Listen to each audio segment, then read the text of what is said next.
This is the Wheel of Time Spoilers podcast. Yeah, we're just actually going to do one today. Not because this one's particularly chonky, but because the next one is very chonky. And the one before it was pretty chonky, cannot too. Be bundled. Yeah, exactly. Yeah. Like this one just sort of exists between two that could not be bundled. So, or I know, I guess the last one was a twofer, but whatever. I don't know. I make too many podcasts to keep track of what I'm publishing. This one just kind of sits by itself. There's not really any way to connect it to the ones around it. It's just a good Matt chapter. It's not particularly long, and there's not a ton to talk about, but it's still a good standalone chapter that, like, I didn't want to just merge into one of the other two, right? And it didn't fit well either way. So, though good is perhaps maybe doing a bit of heavy lifting there, given which Matt chapter it is. Okay. Yes, it's the backstory chapter. On analysis, on reread, I don't hate it as much as I thought I did. Because oh, really? It's really only mentioned once in the beginning of the chapter and once at the end of the chapter. And I see it as a reaction to Hinder's Tap, that's sort of a failed experiment on his character growth. I don't like it, but I can see why it is where I think it's a poorly executed idea, but I've come to appreciate the idea behind it when doing my notes. Interesting. Going through it and reading it for my notes, I felt like it is funny. It is objectively like this standalone slapstick comedy scene of like, it's almost like a who's on first kind of thing. Mm-hmm. And it is objectively funny.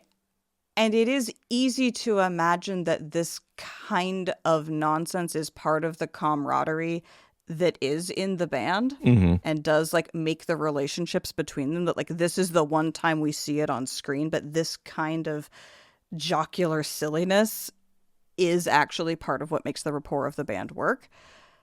And yet it also feels so like I would have liked to see, like it feels like such an odd peak of this humor, if that makes sense. Like, I don't know. I can't think of right. Maybe as we go through this, we can think of a better way to do what he's trying to do. But I do, for some reason, think that it's a cartoonish version, right? This is Matt reacting. This is Matt saying, "Oh my God, Hinder's Tap was traumatic, and I want a plan before I go into the next town in case something like that happens again." But again, it's the Dark One stuff. So he has no idea what's coming, and he can in no way predict it. And so he's over planning, and he's trying to show that with all the troops and the backstories. And like, he's stayed up all night making these plans. The plans are stupid. I would think Matt would come up with better plans. Like, I would rather see him come up with extensive battle plans for, like, if beetles come swarming out, we do this. If the ghost army arises, we do that. If, a couple of us get trapped, we do this. Like, all sorts of scenarios like that, I think would be more effective than these elaborate backstories. But I see what he's trying to do. He's trying to make Matt react to trauma. Yeah. And it's also like a deeply relatable way to react in terms of where the readers are sitting. Like, I'm going to respond to trauma with world building and D&D and fan fiction. And like, that is relatable. But it's also where it fails, because it very much is us going, okay, we know Matt doesn't play D&D. And this feels like him just creating back. It feels like a wink and a nod to D&D, which feels so out of place to me in the Wheel of Time. Right. It's like, it is funny and it feels world breaky. Mm-hmm. Mm-hmm. It's really where like the Sanderson is really overshadowing the Jordan in a way that's like a little sour, maybe. Yeah. That's the part that I don't like about it. Yeah, but at the same time, you can see seeds of this in Matt and the band other places. Like, he is playing with real ingredients, just the execution comes out a little wonky. But yeah, it's easy to rip on it for not being Jordanian enough. Right, because it's very obviously not Jordanian. Yeah. But that's not the point either. Like, it doesn't need to be Jordanian. That's not the point. The point is this is a collaboration between an old and a new writer, and this is part of the friction of those two styles coming together. And, like, it is what it is. And we get Varen at the end, right, which is great. And I think Varen's very well written. Oh, yeah. As per usual, Sanderson has an easier time with the side characters than with the main characters. Even though Varen has been here forever and ever and ever, she's never been a central character. So she's free of the main character issues that Sanderson has. And oh my God, there's a chicken in chat. Yes, there is a live picture of a chicken. This is fantastic. Thank you so much, Nantok, for sharing your chicken. Glorious chicken. I hope he's named Asmodean. That's probably a hen. Still. Asmodean is a fine hen name. No, that is actually a pretty good comb now I'm looking at it. Mm-hmm. No, that's a... Okay, what? Guess, chicken butt. That's a chicken face. That is chicken face. If you turn the chicken around, that would have been funny. The chicken butt. Is that what you're going to do? We're going to take the picture of the chicken backwards.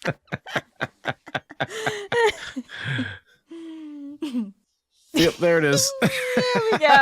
There we go. Chicken butt. Chicken butt. Excellent. We might be of a generation. Okay. We very well could be of a generation. That is entirely possible. Should we get into this chapter? Oh God, please. Yes. I think chicken butt is the right way to start off this chapter. Legends, our chapter is the dice because it's a Matt chapter and we are not creative with these headers at all these days. And yeah, legends. Which I assume is just referring to his backstories. I didn't really catch which he uses the word legend to describe the backstories later when he's attempting to do his Who's on First routine with Mandevwin. He's like, it's not real. It's a story, a legend. Gotcha. He wrote legends for them. Which, legends fade to myth. Like, it really should work. It really should be part of the lore. And it's just, no. Yeah. All right, Matt said, unrolling one of Rodell's best maps on his table. Talmanis, Tom, Noel, Julian, and Mandevin had arranged their chairs around the table. Beside the map of the area, Matt unrolled a sketch of the layout of a medium-sized town. It had taken some doing to find a merchant willing to sketch them a map of Trustair, but after Hinderstap, Matt didn't like to go into a town without knowing what they were up against. Matt's pavilion was shaded by pine forest outside, and the day was cool. Occasionally the wind would blow and a small sprinkle of dead pine needles would shake free from the burrows above and fall to the ground, some scratching the top of the tent as they fell. Outside, soldiers called to one another and pots clanged as the midday meal was distributed. Matt studied the town map. It was time to stop being a fool. The whole world had decided to turn against him. Even rural mountain towns were death traps these days. Next, he knew the daisies on the sides of the road would be ganging up to try and eat him. That thought gave him pause as he remembered the poor peddler sinking into the phantom Sheotin town. When that ghostly place had vanished, it left behind a meadow with butterflies and flowers, including daisies. Burn me, he thought. Well, Matt from Cawthon wasn't about to end up dead on some random backwater road. This time he would plan, and he would be ready, he nodded to himself, in satisfaction. I love the hubris. I mean, you talk about Sanderson not letting his characters be wrong. Matt is very wrong. Yeah, that's all true. These confident assertions about how he's ready and he's planning and he's thinking of stuff. He's delightfully hubris-tastic here. But yeah, I think that sums it up. Like, he's planning. He wants to plan. Which is totally, like, what about Matt's luck? Like, this is not, that's the other reason I think why this doesn't feel like Matt, is Matt's character's quintessential charge in, don't plan, depend on your luck, know things will work out in the end. That's Matt's character. And so him making all of these, like, elaborate backstories and plans, it's both him trying to take charge of his fate, which he realizes he has to do, but at the same time, it does feel weird to have him not trusting his luck. I mean, I think it's that his luck has brought him to things like Hinderstap, so he's kind of like, fuck you, I quit. I'm not using luck. Right. Luck has not been working out lately. I'm going to try planning. Maybe planning will work this time. And it doesn't at all. Like, it still effectively works out randomly. Right? Or not even randomly, but like the fact that he plans it out, like, changes how it goes down.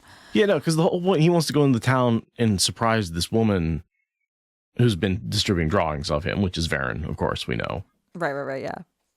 But by doing that, he clues her into the fact that he questions there. Merchant, who immediately turns around and rides to her and goes, yeah, this the guy you were looking for, he's out there questioning people.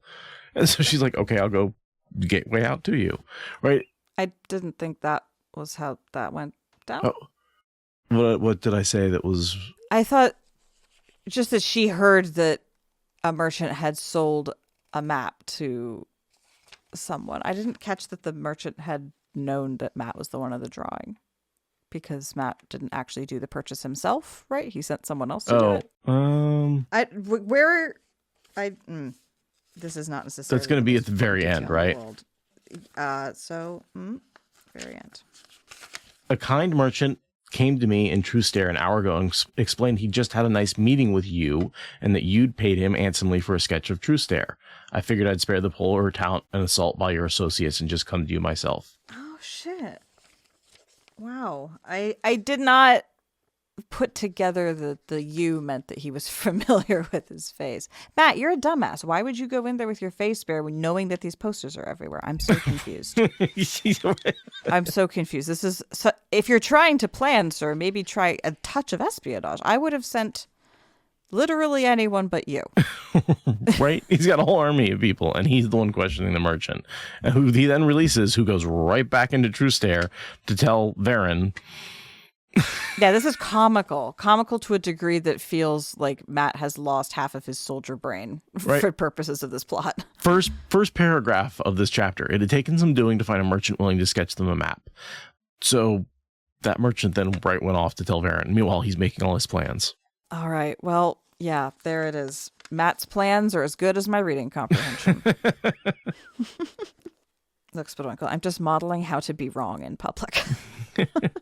All right. So, yeah, he talks about the strategy of what they're going to do militarily, and then he gets into his backstory, improv comedy routine, whatever is happening. Which I didn't really highlight a lot through. It's like he's giving people backstories. I didn't feel a need to talk about the specific backstories, or like I didn't see any relation to who got what or anything like that. Just other than they're bad. No, it's just funny. It's just a funny slapstick ridiculousness. Giving the old man the Gleeman's apprentice role, right? Like, what? Doesn't make any sense. And the thing where Mandevwin is like, I want a backstory where I don't leave my aged aunt. Making like a really big deal. Like, as big stink. Mandevwin makes a big stink about how his backstory isn't honorable. And like, it's really funny. But yeah, there's nothing... It's, again, very self-contained. Nothing in this chapter really has, in terms of that stuff, has anything to do with before or after. It's just character stuff that stays here in this one chapter. Mm-hmm. And it's really funny. It's Bridge 4 banter, if you guys, for Stormlight Archive fans, right? This is the kind of stuff banter, that totally makes a group of guys hanging out, like Band of the Red Hand, Bridge 4, like it's a very similar sort of vibe in terms of men soldiers having fun with some that are somehow lucky and able to survive battles that no one else does, and they attribute it to the prowess of their leader, right? Like the parallels are unending between the Wheel of Time and Stormlight, really are. And the other important part, or the only really important part of all of this funny stuff, is just also emphasizing that Telmanes is getting more and more dimension breathed into him. More and more of his humor is getting brought into the fore, which is, a good setup for the fact that he's going to get a lot of screen time during the last battle. Right, yeah. He needs to be fleshed out, and this is part of that. He's being promoted from tertiary to secondary character. Right. Yeah. He was Matt's head general, and we had trouble, distinguishing him from his other general sometimes in the early books. And now he becomes this major character who gets, POV time. Right. And also he gets the most elaborate backstory in terms of actual words spent on his backstory. Again, just Sanderson being like, we really need to bring some dimensionality to this guy, even to the point of Matt giving him the really interesting role in his whole stage production. He's going to be the warder with a tortured past and all of this. Like, even Matt is like putting more dimension into Talmanis. Which is not to say there weren't lines that implied that Talmanis was funny before, right? We found a few of those. Yeah. And like there was some dimension to this character. Sanderson didn't create this dimension out of nothing, but he is expanding on it quite a bit. He's taking one sentence and making it a paragraph. Right, exactly. He is saying this sketch can be filled in with more detail. This can be turned into a photorealistic thing instead of an abstract form. But yes, he's very much working off of material that existed before. I like him.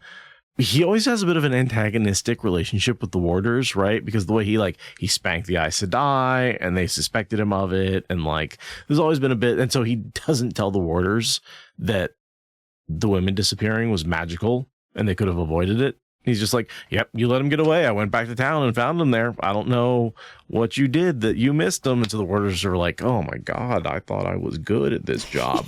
You know? Yeah. And Matt's like, well, you really fucked up. So, yeah, you're going to have to do what I say. So I really like that sort of manipulation. Yeah, like at least lend me your warder cloak, like without question, without complaint. Just like, yeah, it's funny seeing that antagonism have a bounce back and forth, right? Like at first he's scared of them and now he's got, something to lord over them. And yeah, and Talmanis' line where Matt says, you're not taking this seriously. And he goes, is there someone who is taking this seriously? Which I think that's just a great comeback right there. And really funny line from Talmanis that really amps up his character. He's so dry.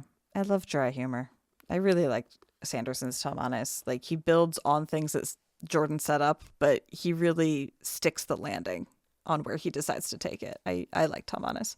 Oh, and then there's this line, Matt saying, I can't go into the flaming palace myself since every bloody man, woman, and child has a picture with my face on it and a promise of gold for information.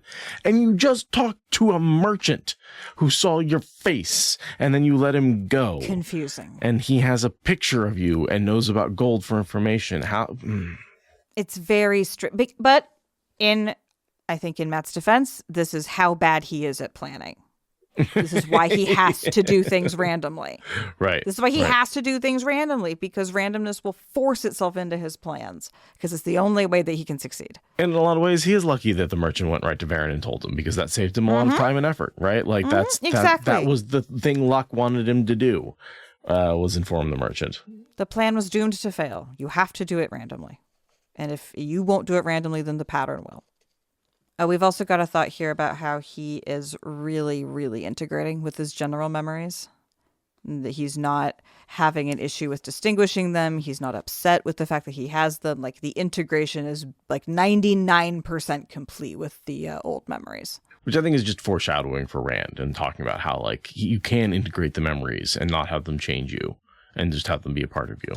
Yeah, Matt seems to be getting saner all the time. Right. So clearly having old memories is not core to the problem of insanity. And we see that later. There's a line here. If he'd had a few bandage worth of those when he'd fought at the Bloodwash Falls, perhaps Nashif would have learned his lesson a lot sooner. And he's just like, oh, okay, yeah, that's just a reference to a battle that he doesn't even think twice about. Like, he just references that like he references the rest of his life. Mm-hmm. Yeah. Totally. And we don't know anything more about that line. That's all we ever get about it. And that's totally fine, because that's where his integration is at. It's great.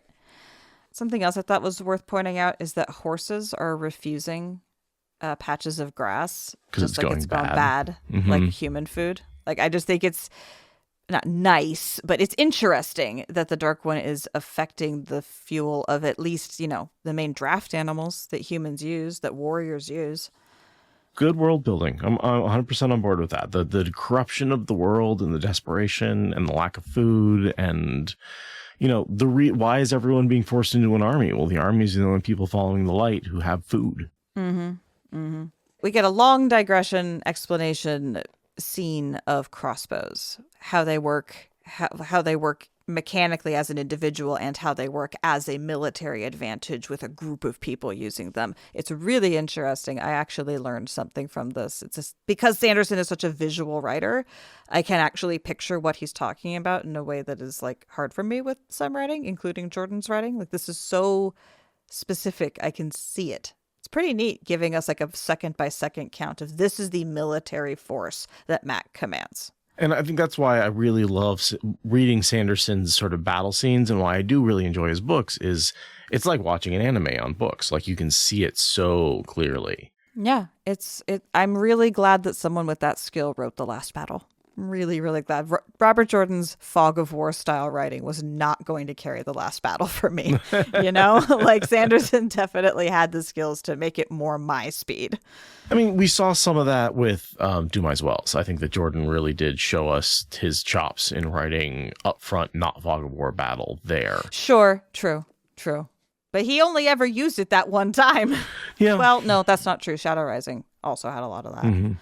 And I do think that even the battle at the Cleansing had a lot of that. It was a totally different style. It was like fewer, more powerful individuals rather than big battle. I'm looking forward to the Sanderson Last Battle stuff. It's just so ginormous. I don't know how we're going to podcast it because it's an action scene, but I'm looking forward to reading it with a fine-tooth comb because it is very detailed. Yeah. I think we'll find surprises in there that we're like, oh, I didn't realize that's what happened. Sure, yeah. I did notice Matt's split off the band of the Red Hand. He doesn't have any foot with him. Those are in somewhere else because they weren't keeping up. He was going ahead or just needed mobility to sort of avoid. I don't know what he thinks they're going to deal with here, but he's like worried he's going to have to run away. I think it's that when Talmanes came to find Matt, he didn't bring any of the foot with him because he's like, I don't know where Matt is. I don't know what we're going to run into. So I'm going to leave the foot behind somewhere safe and just take the more mobile cavalry. So that's why he only has cavalry. No, I'll have to check in the next chapter, but I'm not sure what next time we see him, actually. It's not the next chapter. But if they go get the foot, and they must bring them with them. They get together at some point. I forget. I think that he might have actually sent them to Andor. I think Talmanes might have sent them to Andor when he went to find Matt because they had to leave Mirandy, but Mirandy is close to Andor, and the plan, I think, was to meet up again in Andor. I think. But yeah, they're heading to Camelin, right? Mm-hmm. It does appear that she just says she'll take him to Camelin, and then the next time we see him and the whole band are in Camelin. So maybe we kind of have to assume, I think, that they go and get the rest of the band with gateways. I'm pretty sure they marched to Andor on their own because they were in Mirandy. Okay. And Mirandy is so close to Andor. I'm pretty sure that Talmanes said, I'm going to go find Matt. You all hike over to Andor because that's where we're going to go eventually. I'm pretty sure that was the plan. Either that or Varen hops over and grabs them from wherever they're hanging out. But I know they didn't get to stay in Mirandy because stuff was starting to get hot after they were, involved in the civil disobedience there. No, yeah, they had to go. Not civil disobedience, little Roedron's whatever war that wasn't a war. Yeah, it does appear that the plan was to head for Camelin first, as he needed to meet up with Estienne and Deirdre and secure needed information and supplies. After that, he could make good with his promise to Tom. Yeah, they are headed to Camelin, and the plan is to meet up with them there. So yeah, I could see that they would wait. They're headed the slow way, actually walking like normal soldiers, not getting whisked around by Aes Sedai.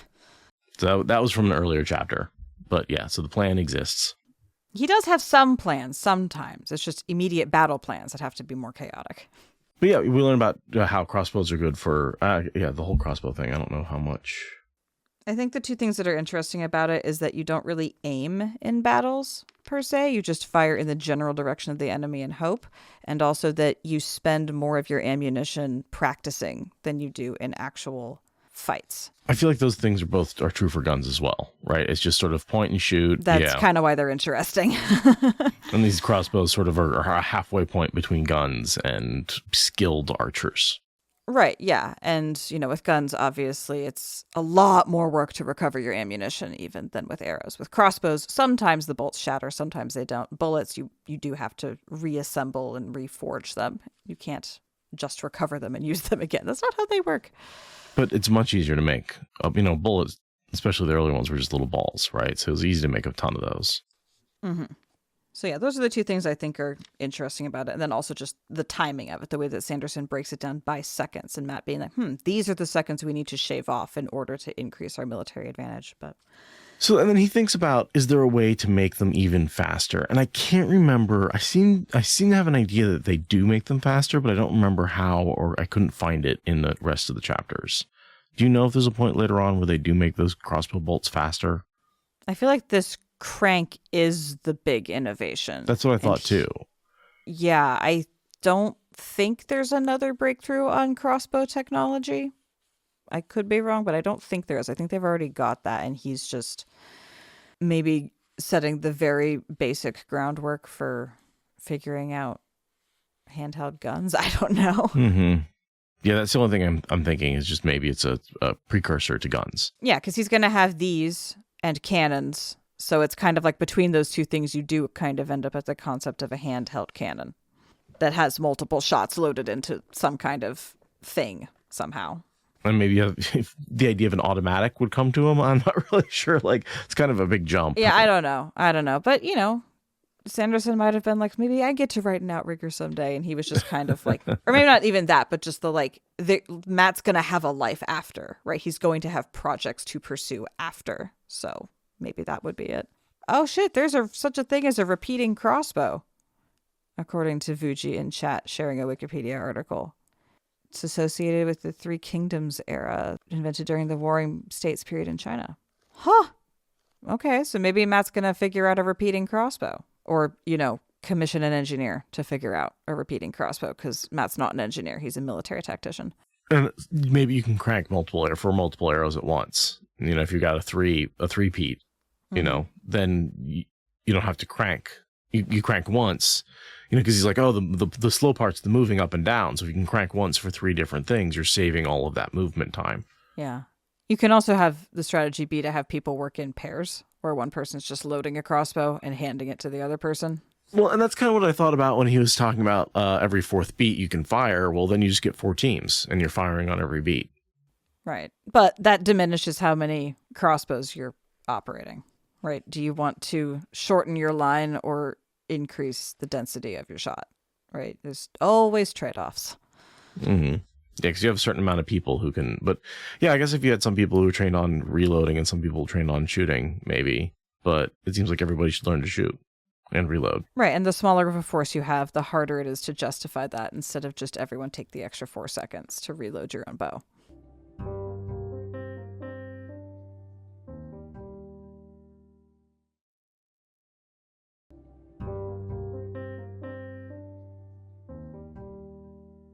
So then there's a bit between him and Aludra I thought was interesting.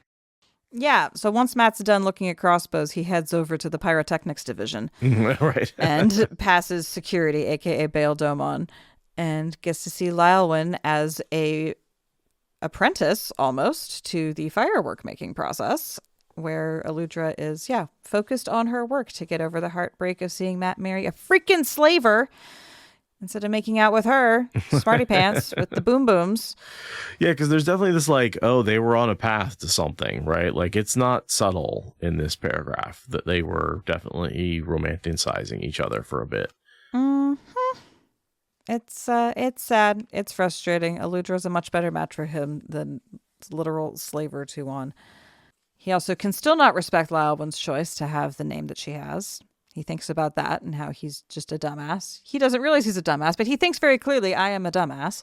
I mean, he does kind of think like, hey, it wasn't her choice. Some, noble told her she had to do it and she went along with it. It seems kind of dumb that she has to follow these rules. Like, I have some sympathy more for someone who's like naming themselves based on their own beliefs rather than having like this name imposed on them from the imperial top. In a lot of ways, it's like he's not respecting Tuon by not respecting the name more than not respecting Llewellyn. Just call people what they want to be called. Yeah, it's true.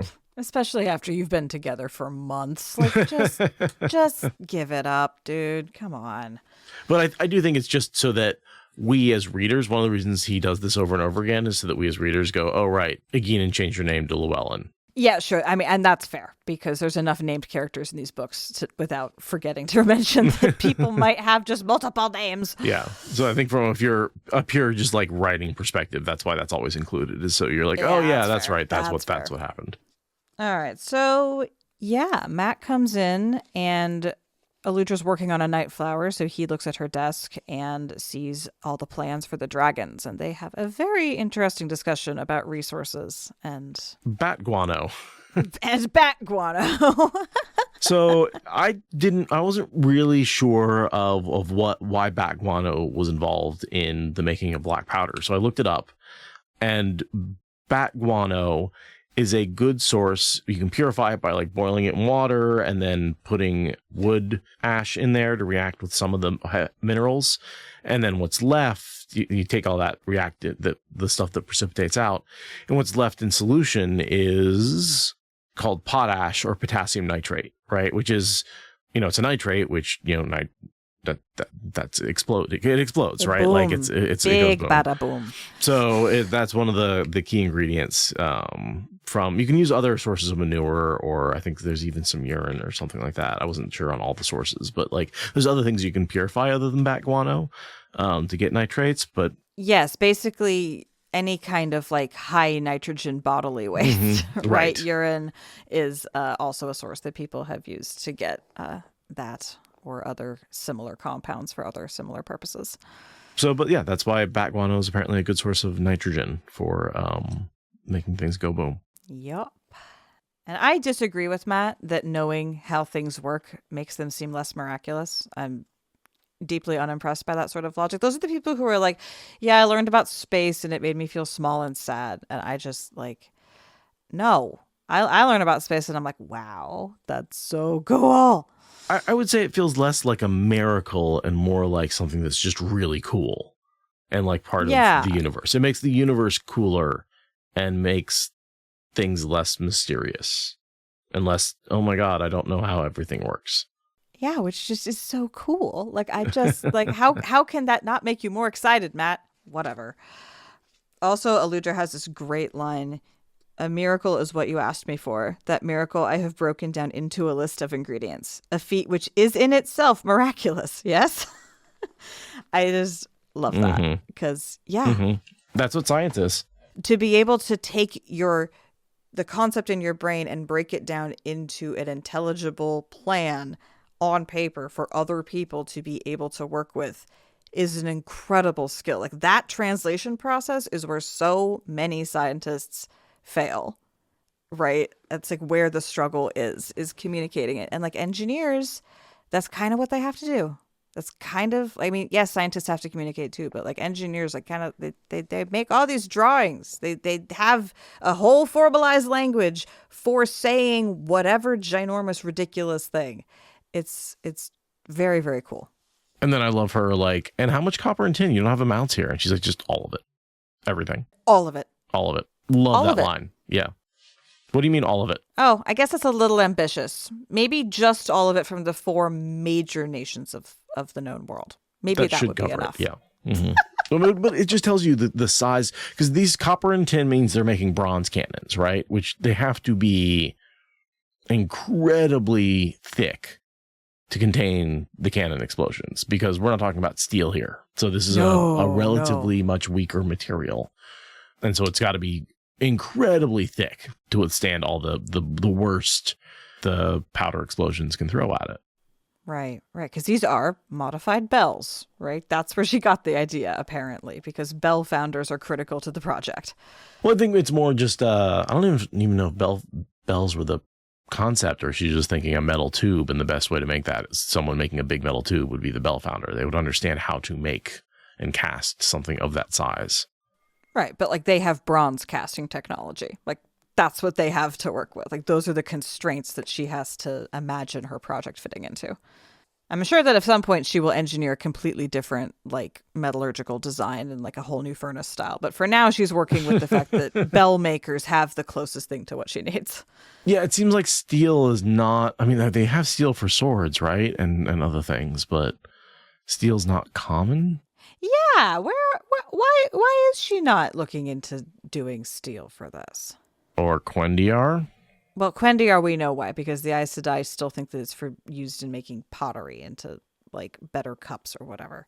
Dude, can you imagine making like the thinnest, most delicate shaped, like cannon shaped object, and then making it Quendiar, and just being like, yeah, no, this works. You could carry around with one hand. God, that'd be great. That'd be great. It's a fucking it's cannon. Like translucent enough that you can like see through it, but like also. Mm-hmm. Yeah. Seriously, hand cannon. Yeah, no, that's what I'm talking about. Like, No, I mean, I feel like if again, it's just I'm thinking about D&D in this chapter for some reason. But if you really got into the mechanics of Wheel of Time and started creating some like crazy ass Elizabethan times technology, but add in like Quendiar and add in a few of the other little like magic systems, you can create some like crazy gunslingers. You can create all sorts of just insane characters. Then you have magical constructs. The opportunities are endless. Because we have to bring back the Green Men. Clearly, right? Yes. Mm-hmm. Do you think they're going to bring back Green Men? What do you think? How do you think they're going to? No, because the last one died. They don't have a prototype to work with. You think it has to be the whole turning of the wheel again? Yeah, like unless the Ogier decide to be like, oh yeah, we have the blueprints for these Nim creatures. I don't know if the Ogier are likely to volunteer that information if they even have it. Mm-hmm. Oh yes, the Bessemer process. I just watched a video on that, which is apparently the process by which you actually can create large amounts of steel, and it's possible to have a steel society where you can have some steel, but without the Bessemer process, you're not creating it in large enough quantities to really use it for things like cannons. I will take your word for it. / please send a link that we can put in the show notes that I can watch as part of the editing process.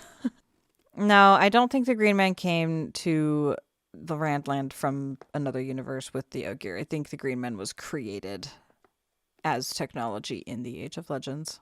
Yeah, they talk about magical constructs such as Trollocs, and I believe the Trollocs and the Green Men were created from a similar sort of magical alteration of something living to create something a little more intelligent. Although Trollocs were done with the true power, Green Men done with the one power.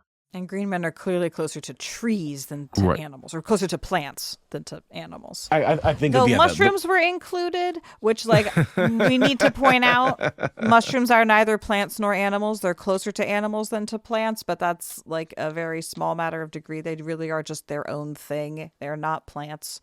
It's a reason you cook them totally differently. Like you really can't overcook a mushroom. It's really, really hard. It's so hard. Mushrooms are delicious. I love them. They cook like differently than flesh and differently than plants. It's amazing, but they're still tasty. They're really, really good, but they're not plants. And if you conflagrate mushrooms and plants, then you're doing science wrong. What do you think about this line where she says, "I didn't expect this dismissiveness from you, Master Cawthon. Pessimism. She is a fond friend of yours. Yes." Like, is he really that much of a pessimist, or is it just like, what's going on there? What he says is often very negative, Nancy. That's true. Like what the whole thing about what he says, what he thinks, and what he does being different. Like what he says, what people hear is often very negative, very eye-rolling, very, oh, woe is me. And he's been especially that way the past several weeks of plot. He's been extra cranky and broody, and he's just, yeah, what he says is never the cheerful thing, even if what he's thinking is kind of sarcastic in a cheerful way. What he says is often like really negative, and I don't know why he has as many friends as he does, honestly. He's lucky, and I see that, I guess. Yeah, and here's this. He was uncomfortable around her a little bit. They've been getting close before too long, and was that pain hidden in Ludra's eyes? And she's like, oh no, I want to make my cannons. I don't care about the relationship stuff. Doesn't matter, even though I did have feelings. She was definitely catching feelings. Bury herself in her work and pretend that she doesn't have feelings because it's easier that way. Classic engineer, like, rejection. Mm-hmm. And then she says, I have to make one cannon and test it before we can make a lot of cannons. I need to really get my specs in line. So you have weeks while I do my testing of the first one to gather all the materials to make hundreds of them. Right. How many do they make in the end? It's never exactly clear, but it's probably like 100. It would be my guess. Yeah, that's what I thought. I was like, hundreds seems like too many, but it's a lot. It is a lot. So yeah, probably around 100. It's like a division, yeah. And yeah. They make like one squad of the band like devoted to it, and then I don't know how many other cannons they make. I think the band has all of them. So yeah, it has to be less than 100. If one unit of the band is in charge of being the cannon men. And she pushes him for an answer about when she's going to have them ready. And he does a Taviran and kind of gets misty-eyed and says, soon. And it's very ominous. And then in response to him saying that, she says, well, during the war, you're going to need the forges for arrows and horseshoes and other quick consumables. So, like, we really should be getting on doing these big upfront capital investments now before the war actually starts. Before the forges, everyone's like, I need plate, I need armor, and then you're just going to be fighting. Like, it's going to get so much more expensive to make these. Although, again, if you're going to the Bell Founders, aren't they using a very different kind of forge than the people making armor and spears? Or does it probably just all get adopted? You would think so? I don't know. Machinery can be retooled pretty easily to do different tasks, like, depending. Especially just forges, right? Like, you're melting metal. You're melting hot metal. Right, yeah. You could take all of the bell founding stuff out of it, but, like, all the bells out, but, like, leave the foundry part, right? And just be like, yeah, you're not casting bells. You're just smelting ore to take over to the other place or whatever. Did you get an answer on the number of cannons question? No, I'm not. Nothing. Okay. We'll figure it out or decide on a number later. We'll just decide on one if there isn't one provided. You'd think that Sanderson would have come up with a number, though. Ah, the Band of the Red Hand has set up nearly 100 dragons in 4 ranks across the roadway. So that's Memory of Light. Nearly 100. Oh, and then we've got a quote in chat saying they still have 100 dragons at one point. Okay, so they maybe got slightly over 100. So around 100 is the number that we should be holding in our minds as we go forward. Which I think is what we said earlier. You can quote us in the... Yeah, we did. That was the number. So we were right. That's good. Proud of us. Trust yourself. You know. Citation thegreatblight.com. Excellent. Love a fan resource. I love Ariel's Art of Eludra. Just me and this cannon gonna fuck you up. Mm-hmm. All right. So next we have Matt very nearly getting his head bitten off by Laowen and Domon in tag team because he's like, you'd better not take these cannon plans back to the Shanshan. And she's like, how fucking dare you? And Bail Domon has the excellent line, you do be swimming in deep water right now, lad. Aye, deep water, filled with lionfish. It may be time to stop splashing so loudly. Like, your foot is halfway down your throat, sir. Like, stop. Just stop. She's made her choice. She has made her choice. Do not go into the logic of how she has made that choice. Just leave it alone. And then he says, okay, fine. Point taken. I'm still taking the plans because I don't trust Eludra not to blow everything up accidentally. And they all think that's funny. And she allows him to take the plans because, like, it is legitimate that there is a chance that she could fuck up and then those plans would be for nothing. And, like, she won't because she's a professional, but, like, it is at least an honorable reason to want to take the plans off site rather than insulting Laowen's loyalty. Yeah, remember, 1 backup is none, 2 backup are 1, and always have something off site. Exactly. She respects that. These are exactly 1 hard copy of these in the entire world. It's okay to move them away from the big bada booms. Because she's basically done. She says that she's done with them. They've been taken as far as they can be done. She has taken the calculations as far as they can be taken by her. So, like, they are finished. She doesn't need to work on them anymore. But knowing that makes him really frustrated that he's not in Camelin now, because there's really nothing preventing them from stopping making the cannons other than he needs to get to Camelin, and that's going to take him weeks. If only he had some sort of solution for that to pop up out of nowhere. Yep. This makes him much more amenable to Varen's offer. And yeah, he tries to get her to think about the cranks on the crossbows, and she says, no, I'm just too busy. You'll have to find somebody else. Which, fair, Matt. She's, like, completely buried in this one thing. Like, no, she can't improve on a thing that just got a massive upgrade. Like, calm down. She's not a genius. Or she is a genius, but she's not superhuman. Right, even geniuses have to sleep sometimes. Exactly. She's still human. And then Ulver comes in, being the adorable little kid messenger boy that he is. She has a distinctive face, whatever that means. I love the line, maybe the men in camp were right to be teaching him weapons. With a face like that, he'd better know how to defend himself. I mean, perhaps the kindest way to call him ugly that we've seen in this book. But, like, oof, literally, man. he's being like, he's so child. ugly, people will attack him just for his face. Like, what? Like, is this, like, Rome or something? Like, good Lord. Yeah, I mean, I think it's more just like it's really hard to talk your way out of something if you're not like pretty. Matt has pretty privilege, and Oliver has Oliver the doesn't. inverse of pretty privilege. Yeah. Yeah, that's fair. The oppression of the ugly. Matt's like, oh my God, I don't know what I would do if I didn't have pretty privilege. Jeez, that must be terrible. Life would God, suck if I so wasn't true. lucky and had pretty privilege. That is so true. That is so how Matt is looking at it. So, Oliver basically is saying this woman came in with a distinctive face, which we know means, ageless. Right, exactly. Talmanes knows how to code the message, even though Oliver does not know what distinctive means. Yeah. I can see him going, distinctive face, like not knowing the word. What's distinctive? What's distinctive? Stink. Yeah. But is that it smelly? Works out. Right, exactly. Mm-hmm. Her face doesn't smell. I don't understand. And so, yeah, Matt runs over there, and it's Varen. It's Varen. She's wonderful. We love her. It's great. And we get the line, she's been looking for him for some time, and against her will, I might add, which we later get the story about how Ta'Veren-ness is preventing her from traveling. That's all the next time we see her. A couple chapters. I guess what we could have done is just done that chapter as well and merged them out of order.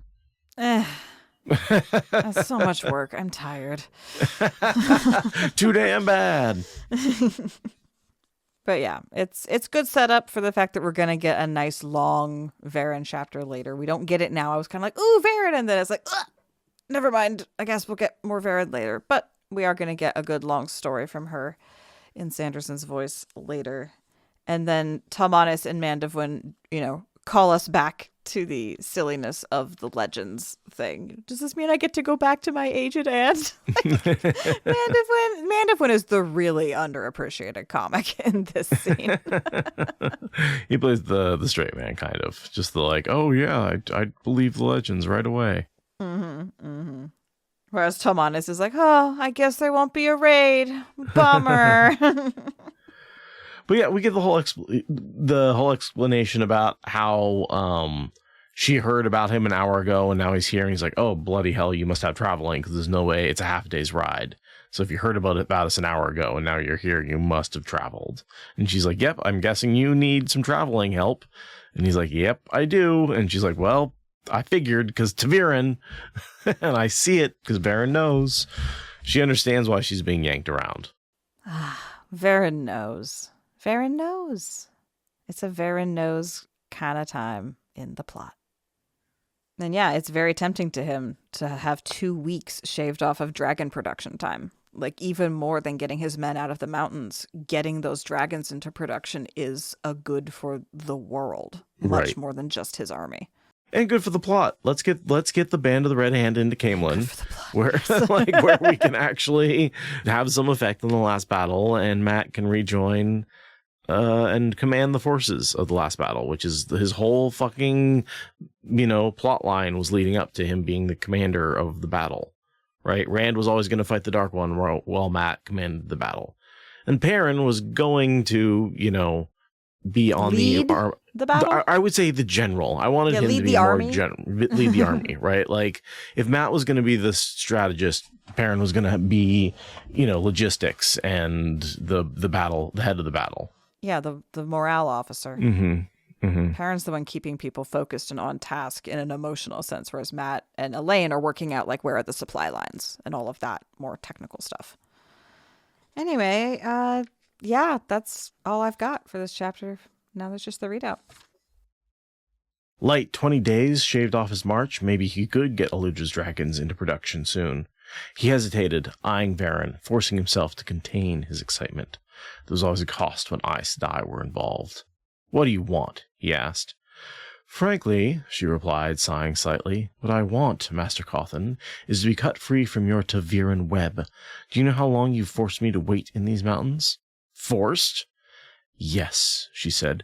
Come, we have much to discuss. She flicked her reins, moving her horse into camp, and Talmanes and Mandevwin reluctantly stepped aside, letting her in. Matt joined the two of them, watching as she made straight for the cook fires.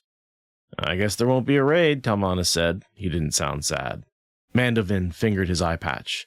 Does this mean I can go back to my poor aged aunt? You have no poor aged aunt, Matt growled. Come on, let's hear what the woman has to say.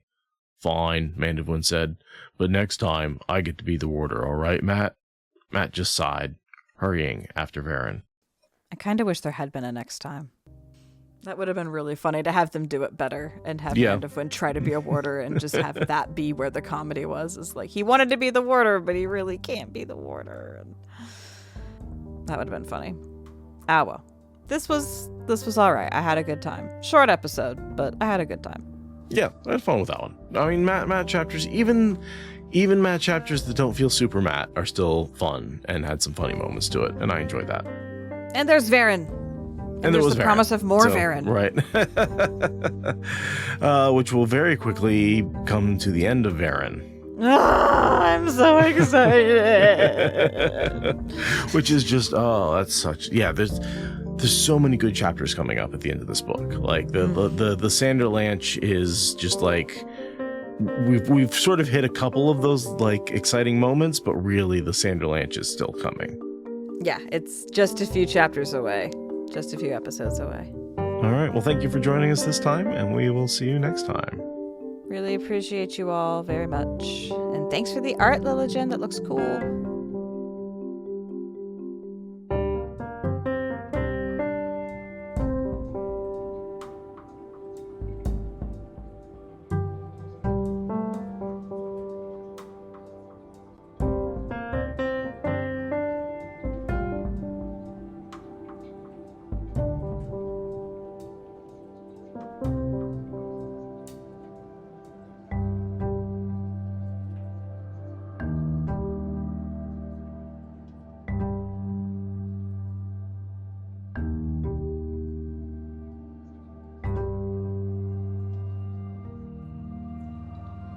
Thank you for listening to the Wheel of Time Spoilers podcast. Please rate and review us on your podcast app, and consider supporting us on Patreon for ad-free episodes. What Spoilers is a production of Fox and Raven Media. For more podcasts from Fox and Raven Media, visit our website at foxandravenmedia.com.